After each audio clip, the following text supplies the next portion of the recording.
Oi para você que está chegando compromissado hoje no Clube do Livro, os quatro compromissos.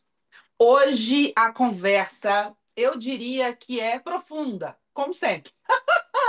Mas ela vai falar um pouquinho de fofoca. Olha que interessante. Você tem compromisso com você de verdade, que foi o que a gente viu na aula um, ou não? Na aula um a gente teve eu diria um tapa na cara. Que foi o que o tapa na cara?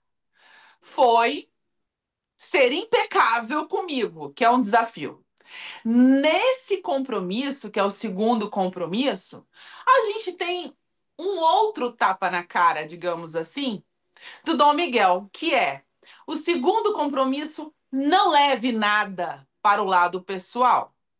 E aí, parece que nesse compromisso que a gente está vendo aqui dentro desse livro, a gente tem um problema. Por que um problema? Não levar nada para o lado pessoal parece uma coisa, uma frase feita. Não parece, gente, uma frase feita? Ai, não leva nada para o lado pessoal. Não, mas você está encarando isso de um jeito que não é para você encarar, não é assim? Só que, quando eu vou mergulhar no que realmente significa não levar nada para o lado pessoal, dentro do contexto que esse livro coloca, a coisa fica um pouco estranha, vamos dizer assim. Por quê? A partir do momento que eu consigo entender que levar para a minha persona o que cabe ao outro me arranca a vida, eu começo a perceber o que é realmente levar para o lado pessoal. Vamos abrir a frase para começar o livro, que hoje a gente vai fazer um negócio um pouquinho diferente. A gente vai ler junto, que não dá para tirar uma frase deste capítulo, deste compromisso. Mas vamos abrir aqui no comecinho. Ao ouvir, não leve nada para o lado pessoal. Se eu levo, eu trago, concorda? Que esse sentido é de trazer. Lado pessoal é o que eu percebo como meu. Concorda comigo? O que eu percebo como meu? Se eu estou levando, eu estou trazendo algo que não é meu para mim. E ao fazer isso, eu ocupo espaço. E ao ocupar espaço, eu diminuo, eu limito o que realmente me cabe, o que realmente é meu, o que é minha essência. Vocês estão entendendo? Para a gente começar a fazer o gancho aqui do problema, depois dessa aula, vocês nunca mais vão falar a frase. Não leva para o lado pessoal do mesmo jeito.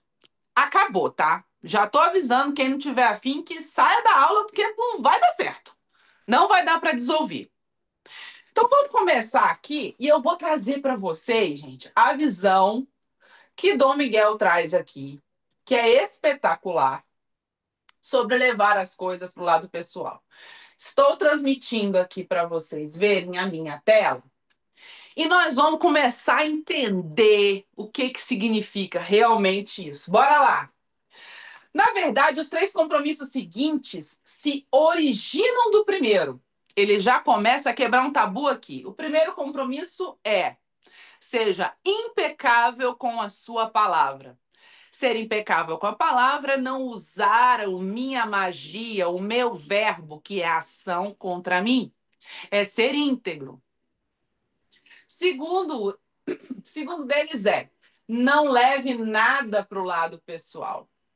Por que ele fala aqui os três compromissos que vêm a seguir, incluindo não leve nada para o lado pessoal, eles vêm do primeiro, de ser impecável com a palavra? Porque, gente, todos os compromissos que Dom Miguel traz aqui, eles dizem respeito a você, a sua vida e o quanto você erra os seus alvos, percebe? O quanto você não está acertando o alvo da sua vida. Por isso que eles se originam no primeiro. E olha que coincidência que eu vou trazer para vocês, para curiosidade. Quando a gente vai estudar e mergulhar, por exemplo, no Caibalion, por exemplo, em livros como o último que a gente viu, que foi o do Dr. Joe Dispenza, Quebrando o Hábito de Ser Você Mesmo. Quando a gente pega o primeiro conceito, ele está relacionado à minha construção, ao meu alicerce. Percebe que as coincidências acontecem? E tudo que vem depois é a alegoria de apoio. É como se eu dissesse para você assim: a pilastra da tua vida, o alicerce da sua vida é ser impecável com você. No Caibalion é como se eu dissesse assim: o alicerce do universo é que o universo é mental, percebe?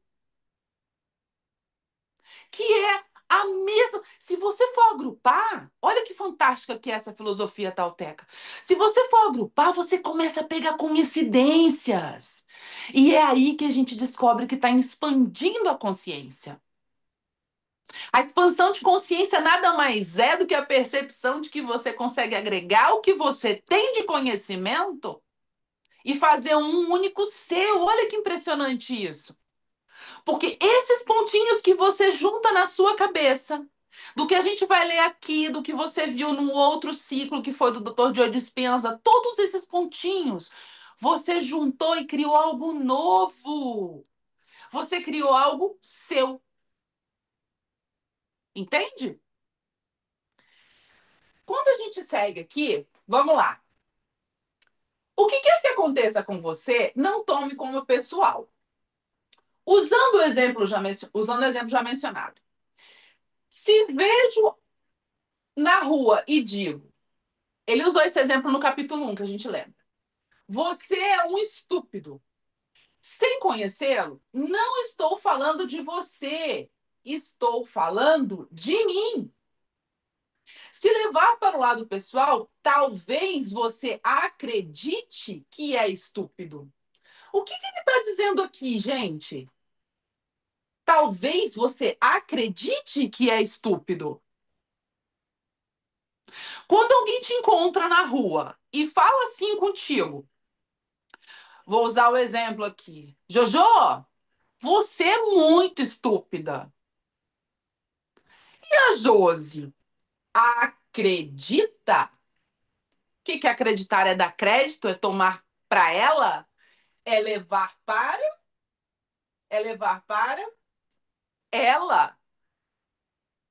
O que ela está fazendo? Tirando o espaço do que ela acredita e é para colocar algo que não é dela para dentro. Percebe? Olha como é que ele continua. Talvez possa dizer para si mesmo: como ele sabe? Acreditei. Tá vendo? Será clarividente? Ou todos percebem que não passo de um estúpido? Você leva tudo para o lado pessoal porque concorda com o que está sendo dito. Assim que concorda, o veneno passa através de você e o prende no sonho do inferno. O que é o sonho do inferno que a gente viu no capítulo 1 aqui, no primeiro compromisso? Que existe o sonho do planeta. O sonho do planeta é esses conjuntos de crenças, hábitos, limitações onde eu estou inserido e eu sonho dentro dele, ou seja, eu não tenho um sonho próprio, eu pego o sonho do planeta para mim. Existe só o sonho do planeta? Claro que não. As pessoas que têm, por exemplo, uma visão em conjunto, sonham o mesmo sonho. Então, quando ele fala o sonho do inferno, é a ideia do inferno, é o arquétipo do inferno, percebe? É isso que ele está trazendo aqui. Cometemos a presunção de achar que tudo é sobre nós. Durante o período de nossa educação ou domesticação, aprendemos a levar tudo para o lado pessoal. Achamos que somos responsáveis por tudo. Eu e sempre eu. E aí eu quero fazer uma pausa para vocês aqui, dentro disso aqui, ó. Domesticação, levar tudo para o lado pessoal, achamos que somos responsáveis. Por quê? Você foi construído. Ah, Juliana, tá. Lá vem você com esse papo de crença limitante. Gente, a ideia não é jogar de crença limitante aqui, não, é fazer um exercício com você. Vamos entender que você odeia comida japonesa. Não gosto. E eu realmente não gosto. Não gosto. Mas e se eu tivesse nascido no Japão? E se o idioma que eu acho que é dificílimo e lindo, mas dificílimo, fosse o meu idioma? O que queria me construir? O que iria construir meu gosto? O que me domesticou, percebe? O que queria acontecer comigo? Eu iria ser construída por esses conceitos e não pelos conceitos que eu tenho hoje, ou seja, eu sou uma construção. E dentro dessa construção, o que que eu faço? O que que eu faço? Eu tomo tudo para mim. Tudo é meu. Por isso que tudo me afeta. Tudo é meu. Tudo é sobre mim. Sempre vai ser. Porque o fulano, aqui em cima, como ele colocou, o fulano falou que eu sou estúpida. Eu sou estúpida. Entende? Como que Dom Miguel vai sair dessa sinuca para explicar isso pra gente? Vamos lá. Nada do que os outros fazem é motivado por você. Acorda, meu bem. Nada do que os outros fazem é motivado por você. É por causa deles mesmos. Todas as pessoas vivem em seu próprio sonho. Lembra que a gente falou do sonho do planeta? Que a gente comentou do sonho do planeta? Cada um tem um sonho. E dentro desse sonho, das suas ideias, das suas percepções, das suas reações, existe o sonho do planeta. E eu abro espaço do meu eu para sonhar o sonho do planeta. Porque eu não percebo isso. E ao ser impecável comigo, eu começo a acordar do sonho do planeta. Quando levamos algo para o lado pessoal, presumimos que os outros sabem o que está em nosso mundo. A gente presume que as pessoas saibam o que está em nosso mundo. Aquilo que tenhamos que impor ao mundo deles. Mesmo quando uma situação parece pessoal, mesmo que os outros o insultem diariamente, não tem nada a ver com você. O que dizem, o que fazem e as opiniões que emitem estão de acordo com os compromissos que as pessoas possuem com suas mentes. O ponto de vista deles, porém, de toda a programação que receberam durante a domesticação. Ou seja, quando eu entendo isso, eu começo a perceber o porquê que aqui em cima ele disse que não é sobre você. É sobre o outro quando sai dele. E é sobre você quando sai de você. Isso a gente tem uma explicação muito interessante dentro da própria filosofia tauteca, quando ele fala do espelho enevoado. Quem lembra aqui sobre o espelho enevoado, para vocês que estão aqui no Zoom? O que é o espelho enevoado? É quando ele não consegue perceber o real e ele encara tudo de acordo com a névoa que ele vê. Quando eu ouço algo do outro e trago para mim, o que eu estou fazendo? Eu estou pegando o espelho do outro para mim, porque eu acho que é sobre mim. Porque, afinal de contas, tudo é sobre mim. Não, não é. Não é sobre você. Não é sobre você. É sobre o outro. É sobre a névoa do outro.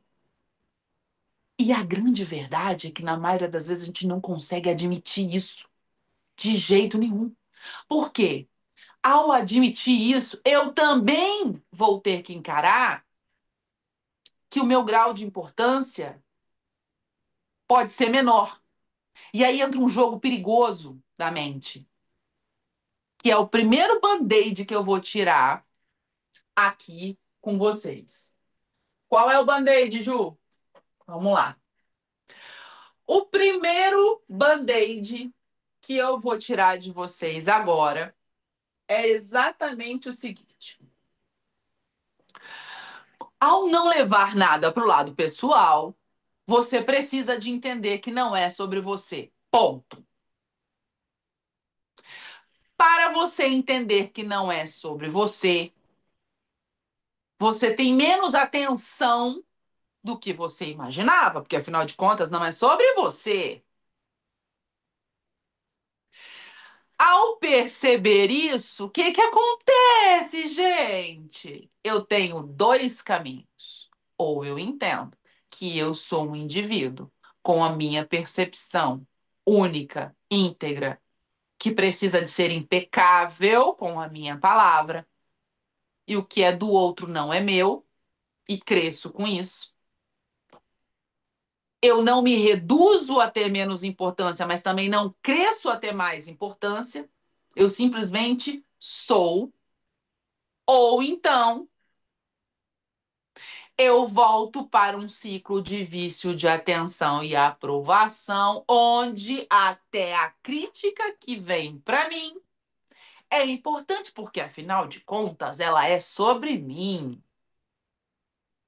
Afinal de contas, a xingada sou eu. Juliana, mas ninguém gosta de ser xingado, ninguém gosta de ser prejudicado. Será? Hum? Será?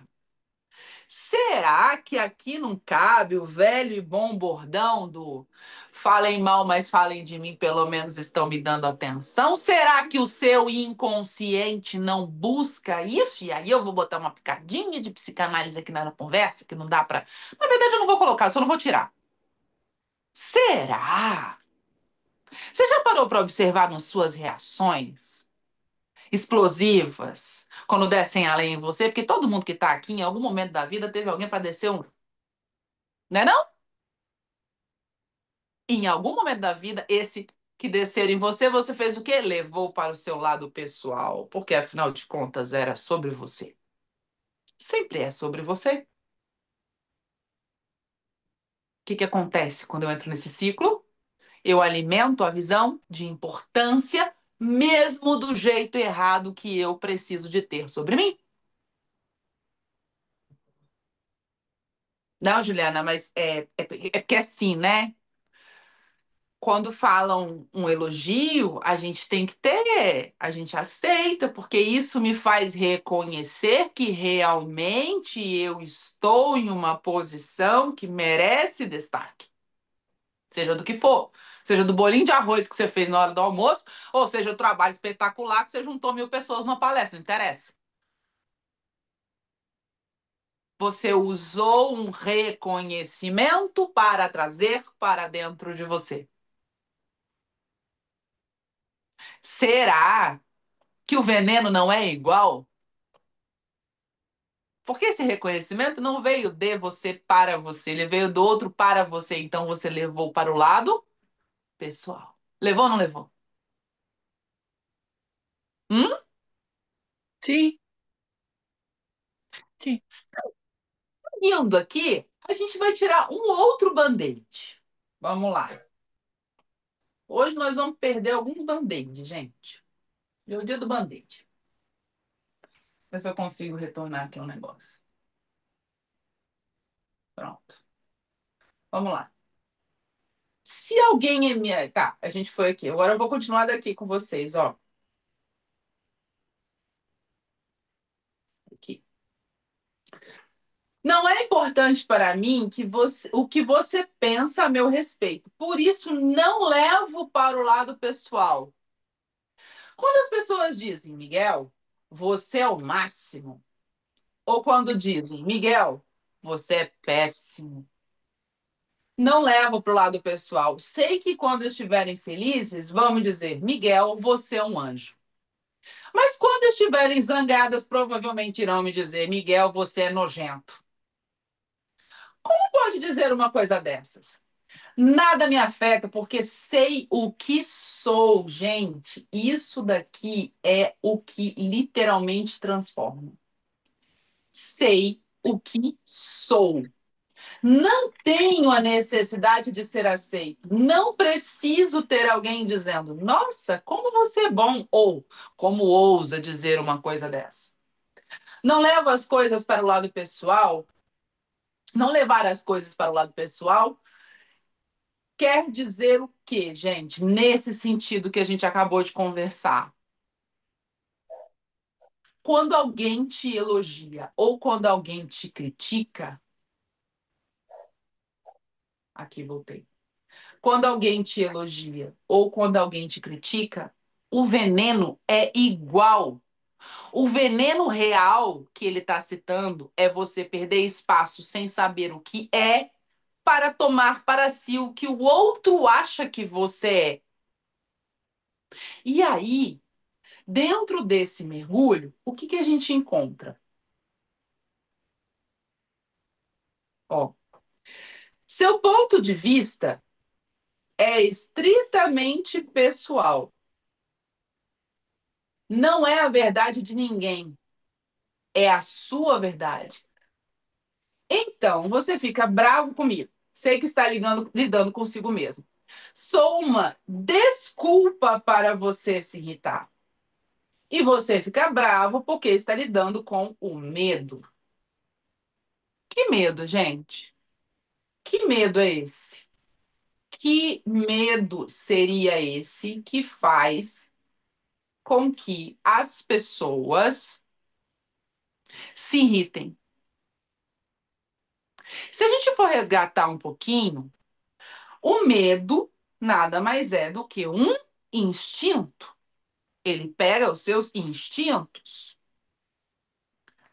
Quando a gente cita que o medo pega um instinto seu, eu estou mexendo em uma parte primitiva sua, não estou? Uma parte que te deixa sem pensar e que ativa em você e no seu corpo gatilho de luta e fuga. Contra quê? Contra a morte. Como assim, Ju, a morte? O medo é o medo de perder-se. É o medo de não controlar, que também acaba, se a gente for cavando, em um medo de perder, de não existir, de sumir, de não ter o destaque, que é o medo da morte. Se no passado remoto, os nossos antepassados precisavam de ativar o medo para a sobrevivência e esse instinto é forte, eu ativo com outros gatilhos hoje. Ao não ser considerada, ao não ser elogiada e ao ser atacada, eu ativo exatamente os mesmos gatilhos no meu corpo e na minha mente. Nossa, Juliana, então quer dizer que quando alguém desceu o pau em mim, que eu falei, hoje eu cato aquela fulana que ela vou te passar tudo a limpa, que eu vou esfregar na cara dela o que está acontecendo. O que você está sentindo? Revolta. Não, não, não. Não, meu bem, você está com medo.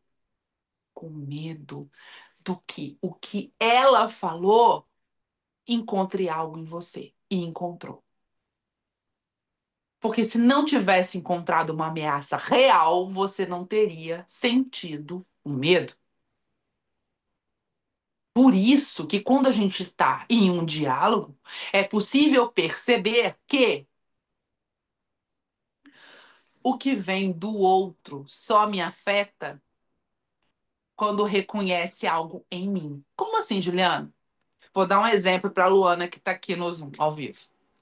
Luana, você fica ridícula de blusa amarela. Essa blusa amarela que você está usando tá ridícula. Luana tá de preto. Sentiu alguma coisa, Luana? O que você pensou de mim? Tá louca, Juliana.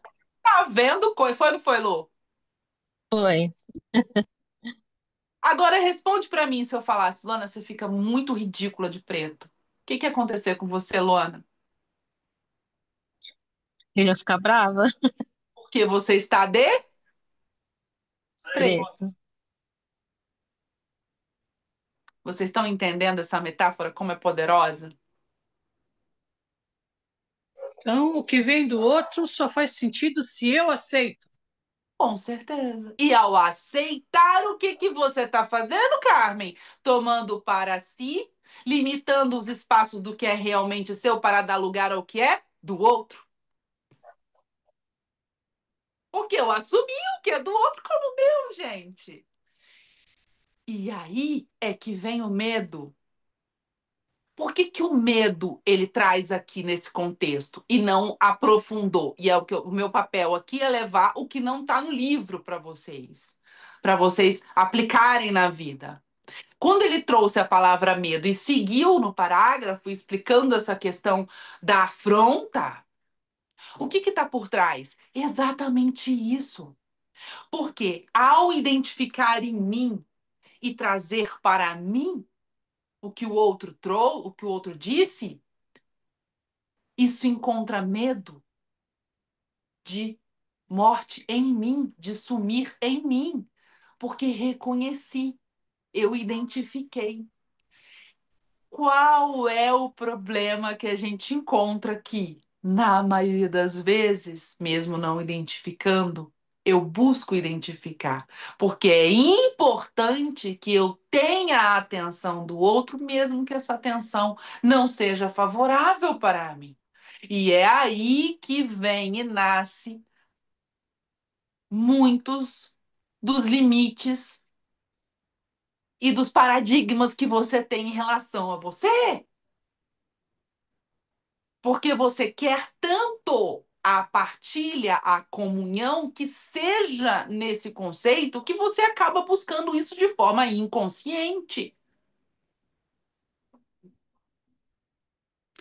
Continuando com os band-aids de hoje. Dúvidas até aqui, tudo bem? Não, tudo bem. Vai lá. Dá outro Secretário. tapão na orelha aqui. Dá outro tapão na orelha. Dá. Eu avisei que hoje era aula do. Hoje o segundo compromisso é o compromisso do band-aid. Eu falei. Falta de aviso não foi. Vamos lá. Vamos lá. Seguindo. Se você não tem medo, Luana está de blusa amarela? Não. Se você não tem medo, não há motivo para me odiar. Se você não tem medo, não há motivo para sentir ciúme ou tristeza.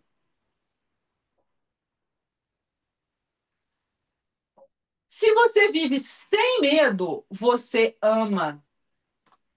Não existe lugar para essas emoções. Se não sentir nenhuma dessas emoções, é lógico que se sinta bem. Quando se sente bem, tudo ao seu redor está bem. Quando tudo ao seu redor está ótimo, qualquer coisa o faz feliz. Você está amando tudo em volta porque está amando a si mesmo.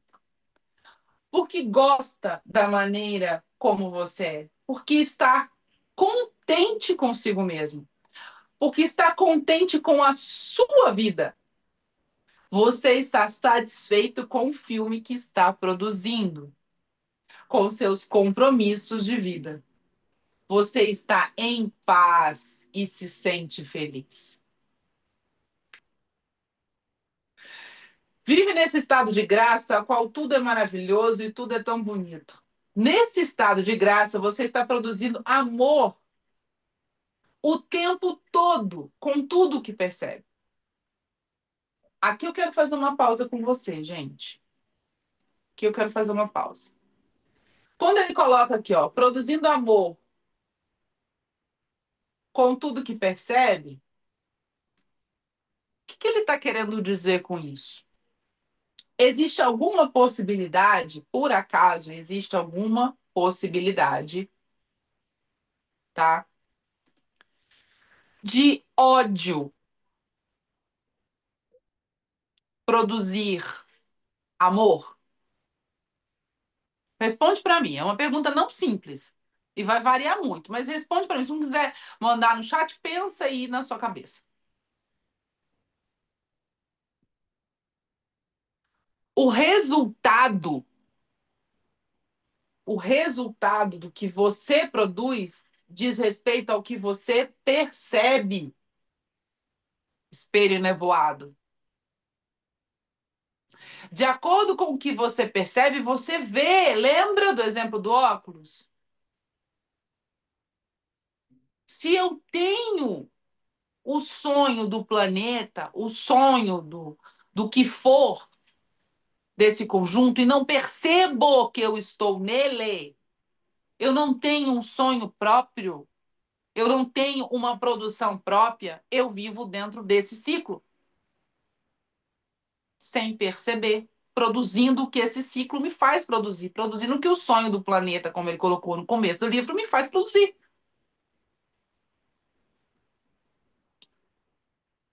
O que quer que as pessoas façam, sintam, pensem ou digam, não leve para o lado pessoal. Se disserem como você é maravilhoso, não estão dizendo por sua causa. Você sabe que é maravilhoso. Não é necessário acreditar quando as pessoas dizem que você é maravilhoso. Não leve nada para o lado pessoal, mesmo se alguém pegou uma arma e deu um tiro na sua cabeça. Agora pegou, hein? Não foi nada pessoal, até nessa situação extrema.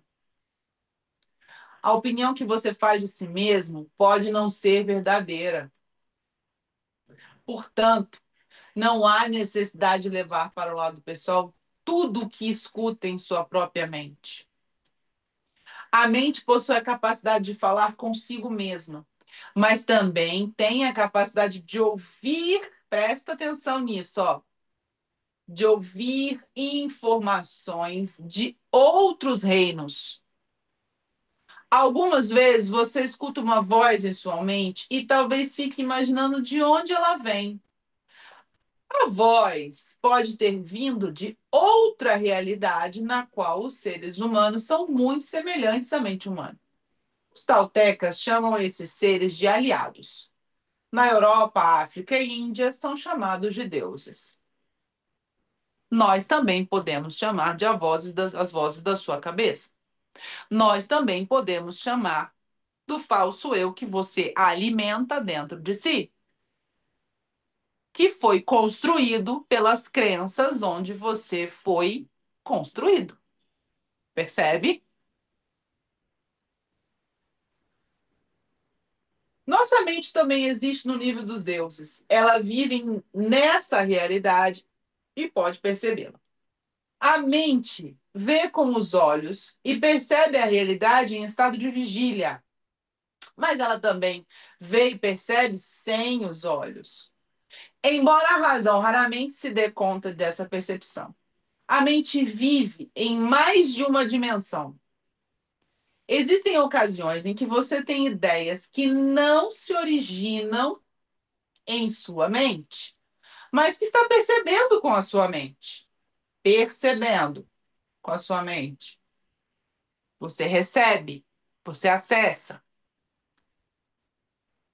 Você tem o direito de acreditar ou não acreditar nessas vozes. E o direito de não levar para o lado pessoal o que elas dizem. Temos a opção de acreditar ou deixar de acreditar nas vozes que escutamos no interior de nossas mentes. Assim como temos a opção de, ao decidir no que acreditar e concordar no sonho do planeta. Gente, isso daqui é a chave. Isso daqui é a chave. A mente também pode falar e escutar. Ela é dividida exatamente como o seu corpo. Vamos entender isso aqui. Quando ele coloca que você tem a escolha de acreditar, lembra que eu sempre falo no sentido das palavras dar crédito ou não. Isso diz respeito ao que chega para você e você aceita, sendo o sonho do planeta, sendo inconsciente coletivo, sendo o que for, você, enquanto indivíduo, tem a escolha de dar crédito ou não. Quando isso vai se tornar real? Quando eu dou crédito. Quando é que o meu passado se torna real? Quando eu trago para o presente. Quem esteve no ciclo do poder do agora viveu muito isso. Quando eu trago para o presente, fora disso ele existe nem de brincadeira. Não existe. Quando você traz uma experiência, uma limitação, um paradigma para o seu momento presente, ele se torna real. Isso é escolha. Percebe? Ao não trazer para o presente e não aceitar que isso tome conta de mim, ao não levar para o lado pessoal, isso não me toma. Gente, isso é de um poder libertador gigantesco, enorme. Os leões viram gatinhos mansos nessa hora. Porque a minha percepção muda e eu só consigo mudar minha percepção. Por isso que ele fala que tudo sai do primeiro compromisso, que é ser impecável com a palavra. E tudo tem a ver com. Se você não conseguiu entender o sonho do planeta, tem que ver o vídeo 1 de novo. Por quê? Esse sonho coletivo, essas vivências, essas experiências, esse inconsciente coletivo que me forma, quando eu estou inserido nele, eu estou em um universo, em uma hipnose que eu não consigo perceber. E é por isso que é tão difícil para quem é desperto e para quem começa a assumir esses compromissos consigo, conviver com quem não é. Porque é muito difícil. A pessoa está vivendo o sonho do planeta. Você expandiu a sua consciência. Você já percebeu que existe uma escolha. Você já percebeu que a sua percepção é o que vai criar a sua realidade dentro desse sentido. E ao levar para o lado pessoal, para levar algo para o lado pessoal, lembra que eu falei levar para o lado pessoal, tem que tomar para mim? Eu vou diminuir o espaço que é meu. Por que ele fala que eu transito em diferentes mundos? A filosofia tolteca tem uma questão em relação a isso e eu quero trazer uma nova para acrescentar a visão. Existe o universo em diferentes planos. Juliana, vai acender o incenso, vai botar o cristal? Não! Vamos falar no plano real aqui, básico, mesmo para você que não tem esse caminhar dessas questões, no mínimo você consegue perceber em você dois planos: o plano mental e o plano físico. Porque, afinal de contas, antes de se tornar físico em algo, você criou com a sua mente. Ponto, fim, acabou. E você transita entre universos. Você sim, sofre influência por frequência desse sonho do planeta. Sim.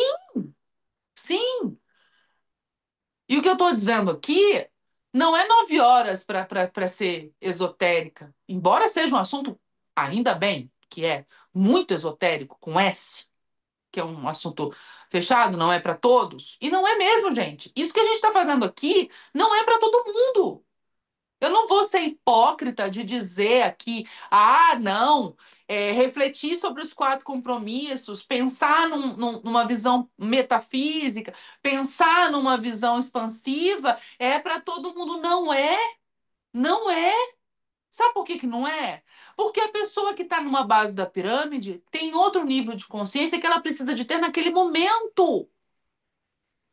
Quem é que está preocupado com vender o almoço para comprar janta vai pensar em questões metafísicas e relacionamento e desenvolvimento pessoal? Ninguém. O que eu estou dizendo que não é, não significa que não pode ser. Muito pelo contrário, eu acredito que o topo é gigante. Porém, a gente precisa ser realista.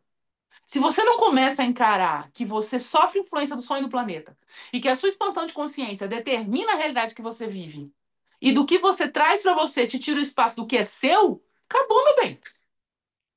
Pum, já era.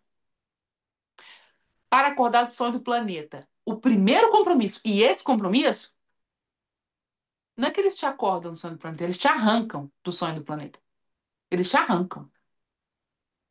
Como é, vou te fazer uma pergunta simples, como é que você vai ser impecável com a sua palavra se você levar para o lado pessoal, que agora você já entendeu o que é? A sua necessidade de aprovação é levar para o lado pessoal. Como é que você vai ser impecável com você? É impossível. Como é que você não será, olha como é que as coisas se complementam, não será impecável com a sua palavra, que é integridade, é coerência entre o que eu penso, o que eu falo, o que eu faço e não jogar contra mim? Como é que eu vou não ser impecável, que eu vou pecar contra a minha palavra, se eu não levar nada para o lado pessoal? Não dá. Porque se eu não levo, eu me conheço. Eu não abro um espaço ao que me infringe, ao que não me pertence, para que o outro coloque em mim. Acabou? Esse compromisso e o primeiro compromisso, eles são absurdamente necessários para te fazer acordar da ilusão de vida que a gente vive. Vou pular aqui para frente para a página. Aqui, cheguei. Para a página 51, tá, pessoal? Vamos lá. Quando realmente enxerga. Opa, deixa eu voltar aqui. Riscou demais. Vou pegar aqui. Quando realmente enxergamos as pessoas como elas são, sem levar pelo lado pessoal, nunca perdemos, poderemos ser feridos pelos que elas digam ou façam. Que foi o que eu acabei de falar. Quem vai te ferir se você não leva pro lado pessoal? Luana, você se sentiu ofendida com a blusa amarela? Quem vai te afetar se você sabe que você não está usando amarelo? Isso é poder, e poder pessoal é o que te diferencia, é o que te dá paz. Mesmo que os outros mintam para você, não há problema. E estão mentindo porque têm medo. Tem medo de que você descubra que eles não são perfeitos. Todos nós temos medo, porque ao não ser perfeito, o que acontece comigo? Eu sou menor, e ao ser menor, o meu risco é de morte. Entende? É doloroso retirar a máscara social. Se os outros dizem uma coisa e fazem outra, você estará mentindo para si mesmo. E se não prestar atenção nos atos deles, se for verdadeiro consigo mesmo, irá poupar um bocado de dor emocional. Dizer a verdade a si mesmo pode magoar, mas você não precisa ficar ligado nessa dor. A cura já foi iniciada e se torna apenas uma questão de tempo até que as coisas melhorem para você. Se alguém não está tratando o amor com amor e com respeito, é melhor que se afaste de você. Ó, se não se afastar, você vai permanecer anos a fio sofrendo com ela, levando para o lado pessoal que ela coloca para você. Esse afastamento pode magoar por um instante, mas seu coração irá curar-se disso. Então você saberá escolher o que realmente deseja e acabará descobrindo que para fazer as escolhas certas, não precisa confiar nos outros tanto quanto precisa confiar em si mesmo.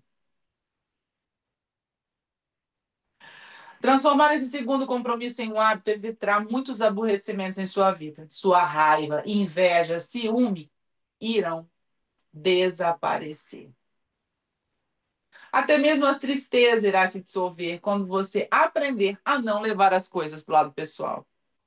Habitue-se a agir assim e descobrirá que nada pode conduzi-lo de volta ao inferno. Uma grande quantidade de liberdade ficará acessível quando você deixar de levar as coisas para o lado pessoal.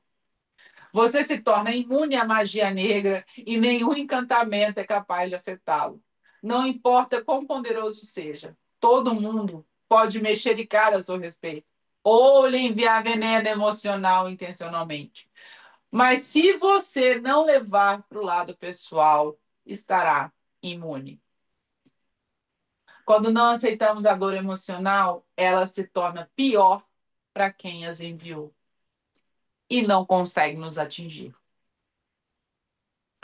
E aí eu quero vir aqui, ó, e antes da gente fazer esse ponto aqui, trazer uma coisa muito interessante para vocês.